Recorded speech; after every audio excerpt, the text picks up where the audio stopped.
부모를 모시는 일이 더 이상 한 가정의 희생만으로 가능한 시대는 아닙니다. 권대욱의 일사일언, 오늘의 한마디. 98세 어머니가 생애 끝자락에서 아들에게 아주 조용히 이런 말을 했습니다. 다음 생이 있다면 엄마는 네가 키우는 강아지가 되고 싶다.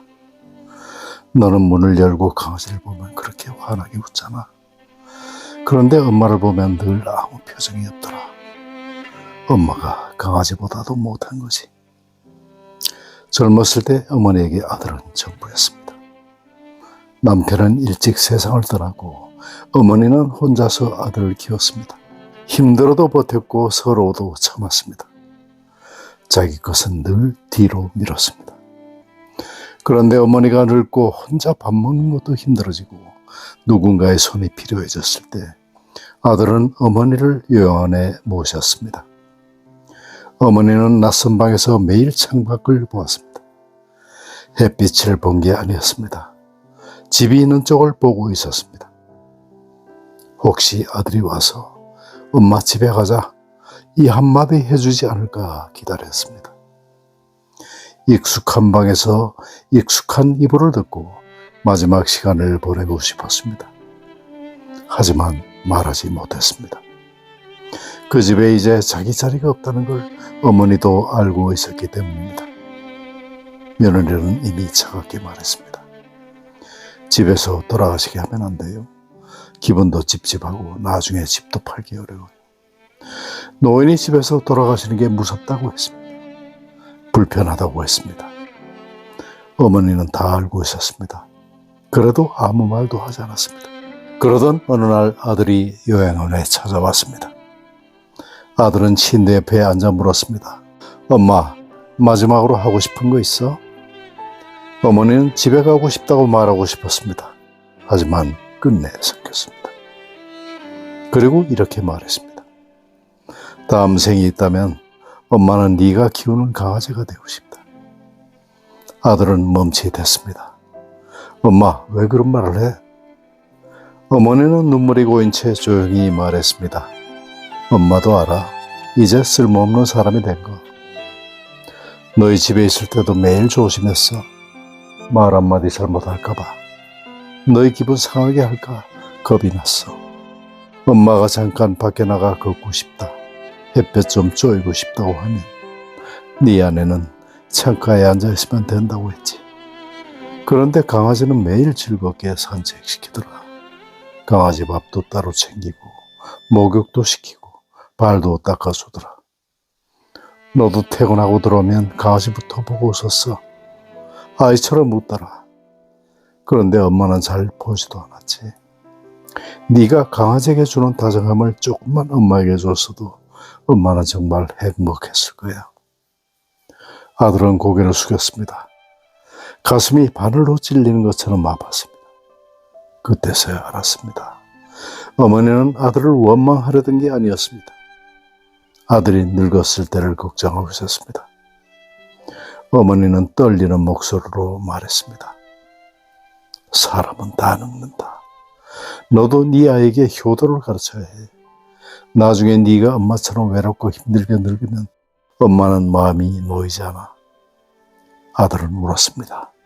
어머니의 손을 잡고 떨리는 목소리로 말했습니다. 엄마, 죄송해요. 그 순간 어머니는 남은 힘을 다해 말했습니다. 엄마는 너를 원망하지 않는다. 다만 엄마가 평생 너를 너무 사랑했기 때문에 네가 나중에 이런 길을 걷게 될까 봐 무서운 거야. 어머니는 평생 아들을 사랑했습니다. 대가를 달라고 한 적도 없었습니다. 아이의 길을 밝혀주던 등불처럼 살았습니다. 그런데 그 불빛이 약해질 때 아무도 제대로 돌아보지 않았습니다. 어머니는 정말 많이 사랑했습니다. 그러니 어머니를 강아지보다 못하게 대하지 마세요. 늦기 전에 알아야 합니다.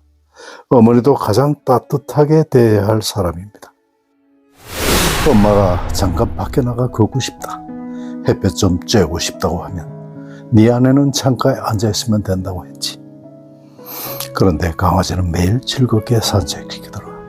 강아지 밥도 따로 챙기고 목욕도 시키고 발도 닦아주더라.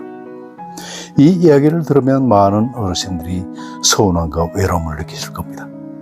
사람보다 강아지가 더 귀한 세상인가, 그런 생각도 드실 수 있습니다. 하지만 또 한편으로는 현실 속 며느리와 아들의 삶도 결코 녹록지 않습니다. 먹고 사는 문제, 직장의 스트레스, 아이들의 돌봄, 경제적 부담과 인간관계 속에서 마음의 여유를 잃고 살아가는 경우가 많습니다. 어쩌면 사랑이 없어서가 아니라 지쳐 있어서 표현하지 못하는 것일지도 모릅니다. 노부모는 서운하고 자식들은 버겁고 며느리는 눈치 보기 힘들고, 그래서 오늘날 가족의 문제는 누가 나빠서르기보다 모두가 힘겹게 살아가는 시대의 슬픔인지도 모릅니다. 그래서 이제는 부모를 모시는 일이 한 가정만의 책임이 아니라 국가와 사회가 함께 고민해야 될 문제가 되었습니다. 정부도 초고령 사회를 맞아 노년도 국가가 함께 돌본다는 관점으로 더 현실적인 정책을 만들어야 합니다. 어르신 산책과 병원 동행 서비스, 돌봄 가족 지원, 간병 부담 완화, 고독소와 치매 예방 시스템 같은 정책들이 더욱 촘촘히 마련되어야 합니다. 효를 강요하기 전에 효를 실천할 수 있는 사회를 만들 것, 그것이 진정한 선진국의 모습일 것입니다. 노인은 짐이 아니라 오늘의 대한민국을 만든 세대입니다. 부모가 마지막까지 햇볕 좋은 날 마음 편히 산책할 수 있는 나라, 그리고 자식들도 죄책감과 부담 속에서 무너지지 않는 나라, 그런 따뜻한 사회를 만드는 것이 이 시대 우리의 모두 과제는 아닐까요? 선박의 신새벽, 이 글을 읽고 영상을 만들자니 돌아가신 어머니 생각이 간절합니다. 왜 그때 조금 더 잘해드리지 못했을까? 조금 더 다정하게 해드리지 못했을까? 후회 막급이지만 돌이킬 수 없습니다. 돌아가신 어머니를 생각하며 노래 한 곡을 헌정합니다. 소프라노 이혜원 양이 부르는 어머니의 마음입니다. 우리 모두 이 노래를 들으면서 효에 대해서 다시 한번 생각해보는 시간이 되었으면 좋겠습니다. 권대욱TV였습니다. 오늘도 행복한 하루 되십시오. 감사합니다.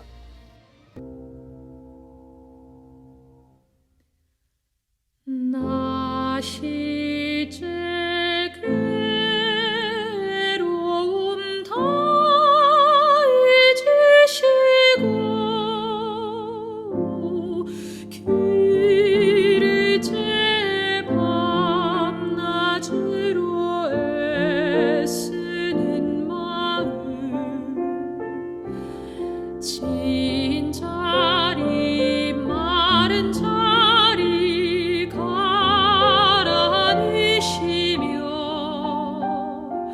손발이 다닳도록 고생하시네. 하늘 아래 그 무엇이 넓다 하리요. 어머님의 희생은 가히 없어라.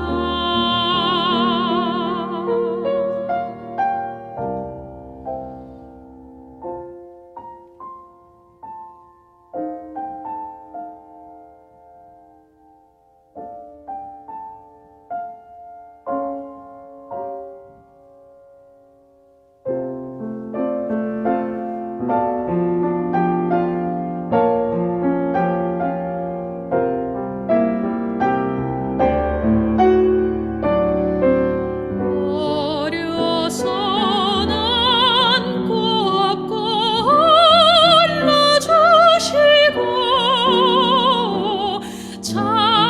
자라선 몸 기대어 기다리는 마음, 알을 쌓 그릇 되싸 자식 생각에 고우시던 이마 위에 주름이 가득,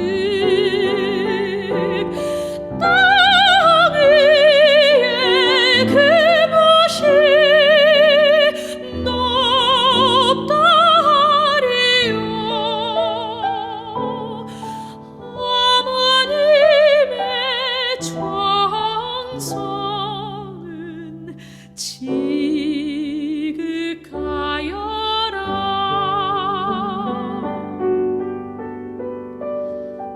어머님의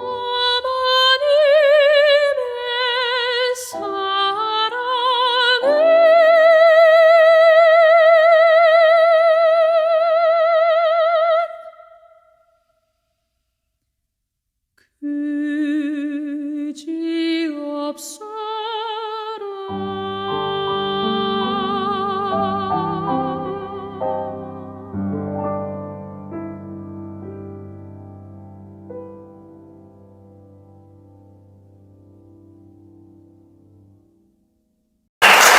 Thank you for always watching Kwande Wook TV. Your support means the world to me. I promise to repay your kindness with even better content. 권대욱 TV였습니다.